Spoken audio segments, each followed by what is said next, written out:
Welcome back to 5-Minute Philosophical Positions with Carneades.org. Today we're going to be checking out various positions on the possibility of knowledge. Remember, this is a basic introduction to these positions. If you want more information, as always, check out the Stanford Encyclopedia of Philosophy. With that out of the way, let's get started. Now, we're going to be looking at these positions in terms of a trilemma. For those of you who don't know, a trilemma is where you have not one, not two, but three statements. All of these statements are intuitively convincing. We want to believe them, but they are inconsistent. We can't believe them all. Imagine that our philosophical beliefs are like a box, and we can only fit two of those statements inside. They're three inconsistent but intuitively convincing statements, and whichever statement we choose to reject will define our position.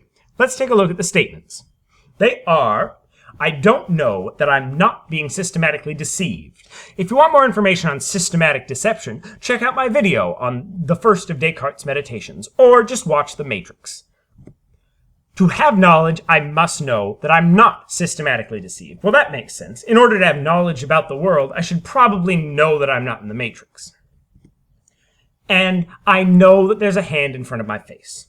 You can insert any commonplace piece of knowledge you want in for number 3.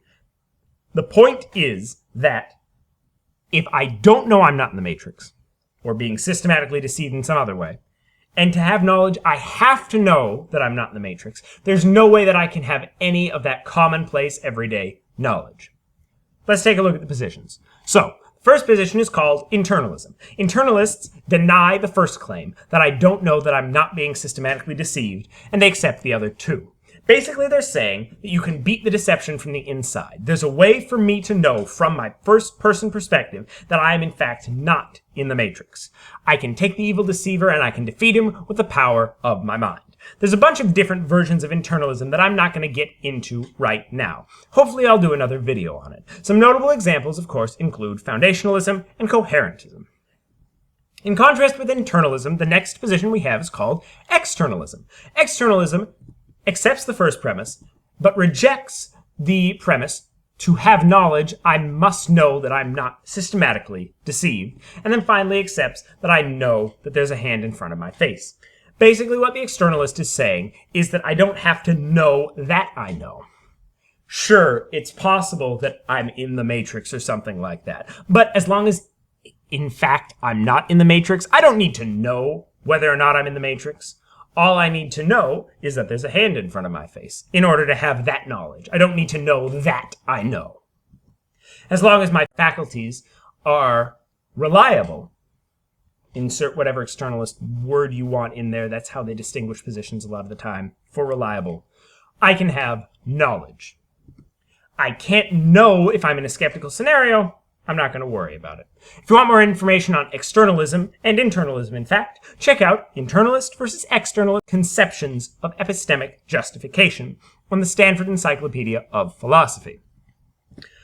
Now one of my favorite positions, of course, skepticism. Skepticism accepts that I don't know I'm not being systematically deceived. To have knowledge, I must know that I'm not being systematically deceived. Therefore, I must reject that I know I have a hand in front of my face or any other everyday knowledge that comes to me. There's a lot of different versions of skepticism. They range from you know nothing. All arguments have an equally potent antithesis.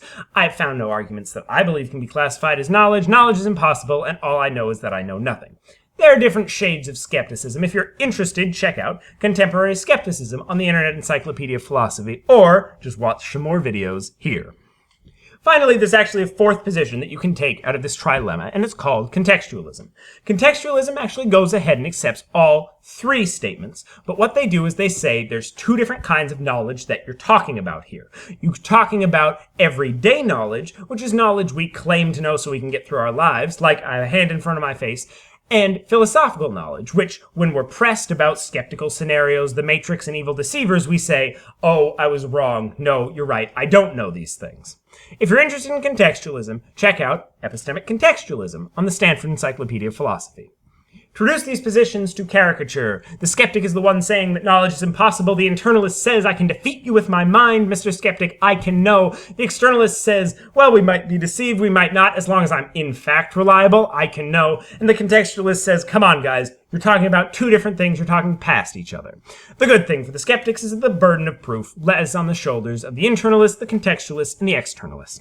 Until next time, stay skeptical, everybody.